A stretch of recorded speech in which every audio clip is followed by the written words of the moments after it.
ഇന്ന് നമ്മളൊരു invisible chain ഉണ്ടാക്കാൻ പോവുകയാണ്. അപ്പോൾ കണ്ടാലോ. അപ്പോൾ ഞാനിങ്ങനെ ഒരു ബോക്സ് മേടിച്ച് ഓരോ മുത്തും ഇതേപോലെ ബോക്സിലാക്കിയേക്കുവാണ്. അപ്പോൾ എളുപ്പമുണ്ടല്ലോ, നമുക്ക് ഇഷ്ടമുള്ള ഓരോ മുത്തും എടുത്താൽ മതി. ഇല്ലെങ്കിൽ എല്ലാം മിക്സായിട്ട് നമുക്കിങ്ങനെ മാല ഉണ്ടാക്കാൻ ഭയങ്കര ബുദ്ധിമുട്ടാണ്.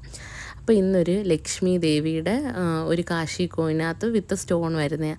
ആദ്യം നമ്മളൊരു ലോക്കറ്റ് വേണം, പിന്നെ അപ്പുറവും ഇപ്പുറവും നമുക്ക് ഗോൾഡൻ ബീഡ്സ് ഇട്ട് കൊടുക്കാം. ഞാനിപ്പോൾ ഇവിടെ 2 ഗോൾഡൻ ബീഡ്സ് വെച്ചാണ് ഇട്ട് കൊടുക്കുന്നത് അപ്പുറവും ഇപ്പുറവും. അതിന് ശേഷം നമുക്ക് ഗിയർ ലോക്കും കൂടി ഇട്ട് കൊടുക്കാം. കുഞ്ഞ് ഇതാണ് ഇപ്പോൾ ഈ കണ്ടില്ലേ വീഡിയോയിൽ, അതാണ് ഗിയർ ലോക്ക്. അത് വെച്ച് നന്നായിട്ട് ലോക്ക് ചെയ്ത് അങ്ങോട്ടും ഇങ്ങോട്ടും മൂവ് ചെയ്യത്തില്ല, അങ്ങനെ ലോക്കായിട്ടിരുന്നോളും. അപ്പോൾ നമുക്ക് അങ്ങനെ ലോക്ക് ചെയ്യാം. അങ്ങനെ ലോക്ക് ചെയ്തു.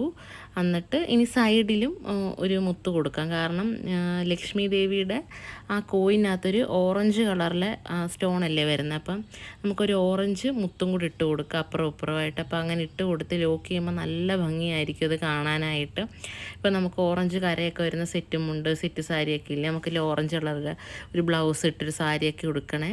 ഇൻവിസിബിൾ ചെയിൻ നമുക്ക് യൂസ് ചെയ്യാൻ പറ്റും ഇതുപോലെ. നല്ല രസമില്ലേ ആ ഒരു കളർ കോമ്പിനേഷൻ, അധികം എങ്ങും കണ്ടിട്ടില്ലല്ലോ അത്.